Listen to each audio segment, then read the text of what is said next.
please subscribe and don't forget to press the bell icon to get notified whenever we upload a new video.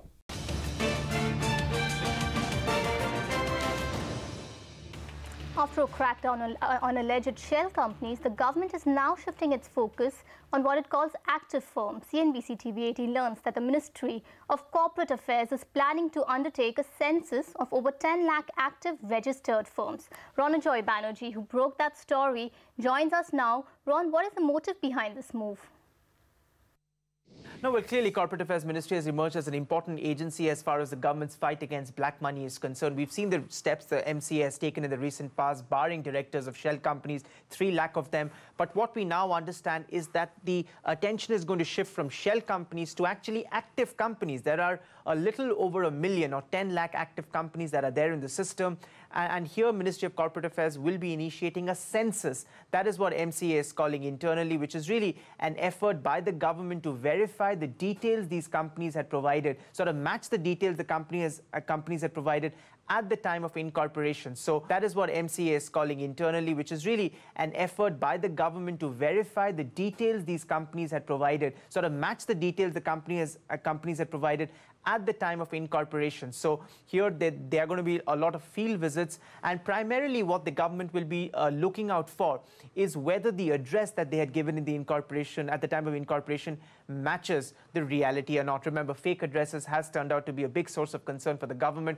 Apart from that, they'll also be looking at the background of the directors that are represented by the company. Here we also understand that the MCA will be has written now to Department of Posts because a large part of the census and the inquiry will be done through field visits, and that's where Ministry of Posts will come in. We understand that that MCA is in the final stages of sort of laying out the modalities for this. A pilot project will also be initiated in about few weeks' time, and companies that clearly do not sort of if there's a mismatch between what they had provided at the time of incorporation and reality, clearly those companies will be sort of prosecuted under the Companies Act. That's all from me.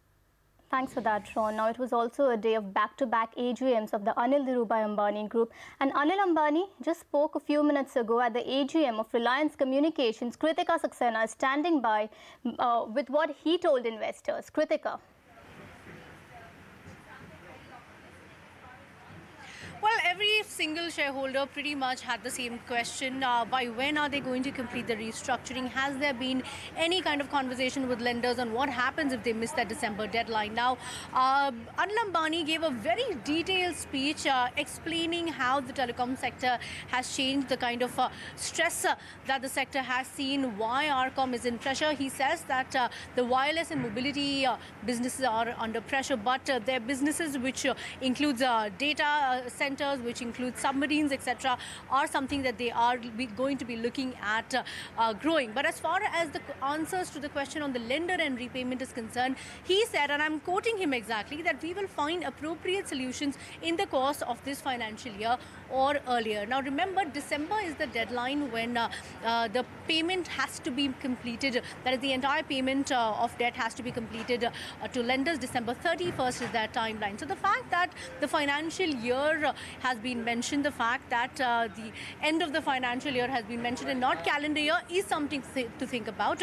Remember, September was the timeline when they were supposed to make a portion of the payment, which has not happened, at least as yet. So that's something to watch out for. As far as what lies ahead is concerned, he says that there isn't a magic wand.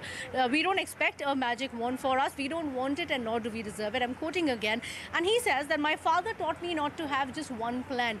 We are looking at multiple plans and are going to be talking to lenders about those plans. We are in constant touch with the lenders, and so far we have lenders' support as far as the repayment is concerned. He wasn't very happy about the kind of stress that the telecom sector had seen, and he says that everyone needs to come together. In fact, interestingly, he said that a portion and a majority of the pain should be borne by the promoters and minimum exposure should be on the lenders. So that is as far as RCom is concerned. Reliance Capital, he spoke about how they are looking at 2 new ventures in Reliance Infra. He spoke about an InvIT, that is 2,500 crore rupee of an InvIT. They're also looking at a rights issue, so lots as far as fundraising is concerned. And in Reliance Power, interestingly, he spoke about how stressed asset is something that they are actively talking to and are looking at acquisition of stressed assets across the board within the power sector. Thanks for that, Kritika, for getting us the latest developments from the ADAG AGM. Reliance Communications was the last one to have an AGM. We'll take a very short break here, but coming up on the other side. There has been a bit of pain in the short term for everyone. As we know that the first quarter of the fiscal, we had drop in the GDP growth as well. I think if you take an average of 25 to 30% contribution from rural, a lot of it is being serviced by the wholesale trade. I think that's where there is some impact, negative impact because of GST. Retail giants Walmart and Marico tell CNBC TV18 that their revenues took a hit in the last 2 months because of GST. Krish Iyer of Walmart says he expects a turnaround because of festivities, but Harsh Mariwala expresses concerns about rural volumes.